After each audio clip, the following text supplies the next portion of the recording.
earlier, having a bunch of Yes. men deciding healthcare without also talking to women seems problematic in general.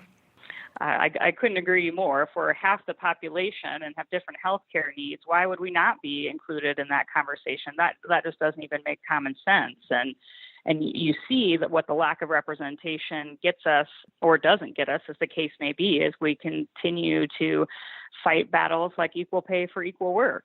So, we need better representation there. We need better leaders who are willing to speak out on these issues. How important is education to the voters in your district? We're hearing increasingly around the country teacher strikes and people really thinking hard about public education and what that looks like.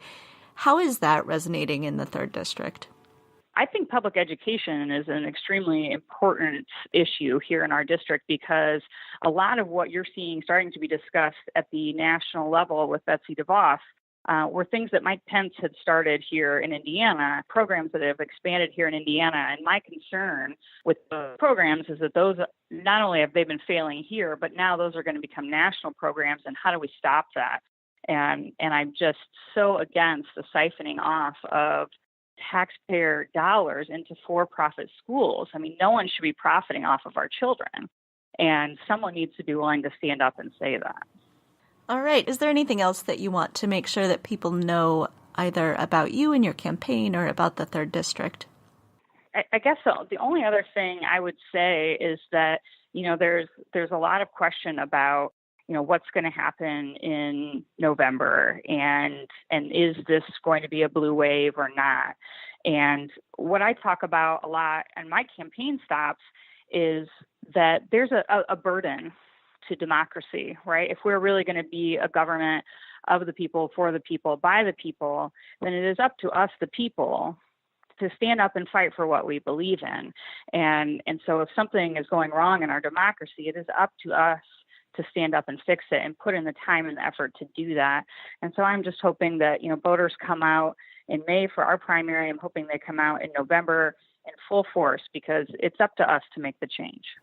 Yeah, the democracy only works if people vote. So I think that's so important. And that's such, to me, one of the real lessons of 2016 and really the past sort of 10 years or so is just the shocking number of people who are not voting and what a difference that could make if voter numbers start to go up.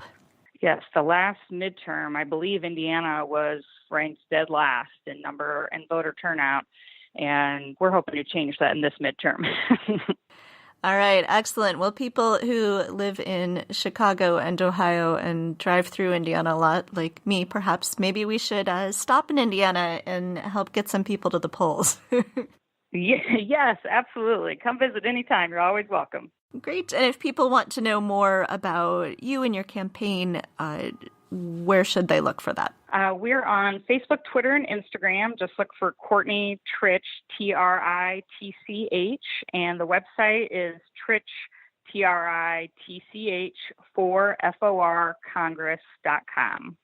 All right. Excellent. We'll put links up on our website to those as well. Okay, great. Thank you so much for your time. Yeah, thanks for joining me. Thank you for listening to Two Broads Talking Politics. Our theme song is called Sweeter Vermouth and is by Kevin MacLeod of Incompetech.com. It is licensed under Creative Commons by Attribution 3.0 license. Our logo was created by Matthew Weflin expressly for Two Broads Talking Politics and is copyright 2017. You can find us online at twobroadstalkingpolitics.com, on Twitter at twobroadstalk, and on Facebook as Two Broads Talking Politics Podcast. You can email us at twobroadstalkingpolitics@gmail.com. You can find our podcast on Apple Podcast, Google Play, Stitcher, TuneIn, Player FM, and iHeartRadio. If you would like to support our podcast, you can do so on patreon.com.